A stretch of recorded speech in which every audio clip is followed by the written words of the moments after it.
bigger scale, like the field scale. So from the first side, actually, you can understand like I'm actually relating this topic to many things. So to start with, actually, I want to introduce you the basic reasons why we're doing the research in this area, and it's about food. So we all might be aware that the world population is going to be 9 billion by 2050, and then there will be a challenge of food availability for all the population.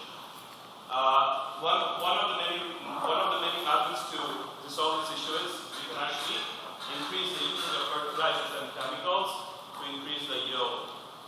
But thinking about the side effects, we can actually see that there are like lots of nutrient losses and leaching, which actually affects the Canadian, like I'm talking about the Canadian water surfaces, like so you can see like lots of cyanobacteria and algae blooms, which affect the water quality and makes the fish unhappy. So indirectly us as well. So again, there will be like health issues.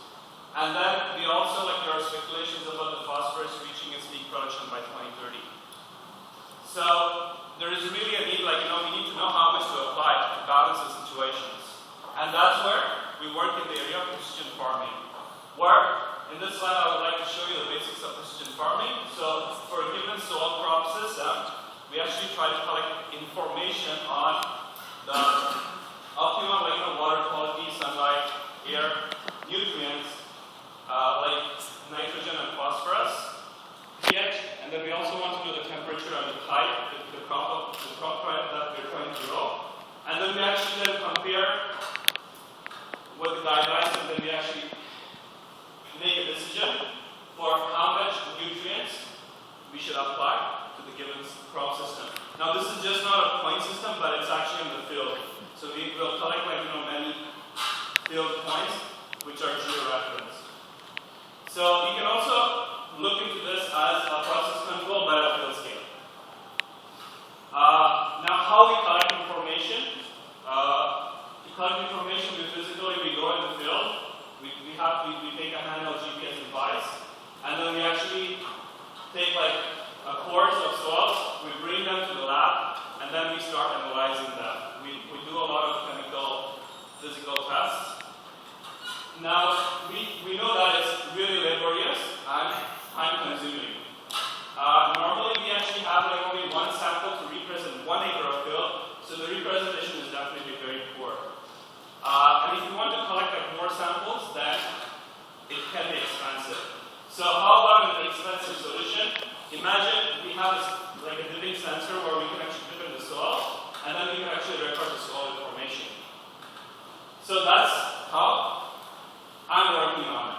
So I'm working on type of electrochemical sensors which work on the principle of potentiometry.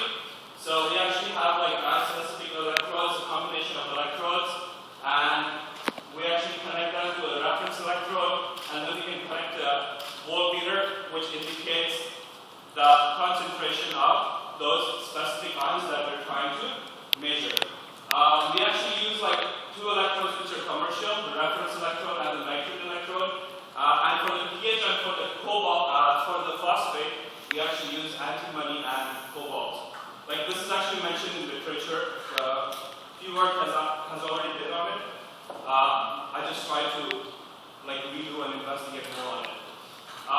We also can connect this signal to an amplifier and a data acquisition card, and then we build the software and allow you to actually read all the information. Now we can actually take this setup in the field, just stick it to the soil, and we can collect the information.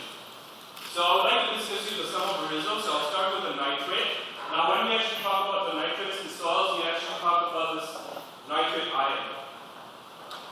When we actually check the time response, we can see we can do the electrode for almost 5 to 6 seconds, and we can actually record the information. Here on this scale, we can see the difference between 1 ppm, 10 ppm, 100 ppm, 1000 ppm. We also compared our results with the lab analysis, and then we actually find a very strong correlation. In this graph, actually, you can see that the repeatability is quite good, but in some cases it was not that great. There might be some issues going depending on the pH or With respect to the pH, when we use the antimony electrode, we actually did like different trials, and then when we checked against the pH standard solution, we actually got like quite nice linearity. And when we compared the information with the soil and the standard the soil that we measured with the electrode and the soil that we measured in the lab, we actually can find a very strong correlation, like around 0.98. Regarding the phosphorus, I'm still working on the phosphorus. Now, the issue with the phosphorus is actually phosphate exists in 4 different forms, and it actually depends on the pH. So, the most dominant forms are H2PO4 and H2O4, which is like in the range of between pH of 4 to 9. For that, we use the cobalt rod, and then we actually find that cobalt rod is very sensitive to phosphate, but we're not like really sure if it's like sensitive to H2PO4 or H2O4. But when we actually checked it against known standards of phosphate in soil solutions, we can actually see that it's maybe like this is like a very raw data, but maybe if we can actually work on it more, maybe we can make it more better. So the sensitivity range is like around like 10 raised to minus 4 to 10 raised to minus 7 moles per liter. And therefore, I would like to conclude that field test and soil benefit sensing shows very promising and comparable results with literature findings. Antibody-based pH sensing of soil solutions is shown very promising and comparable results. Lab results on cobalt-based sensing of phosphate ion in standard solution show good sensitivity in the range of 10 raised to minus 4 to 10 raised to minus 7. Further work is needed to quantify the sensor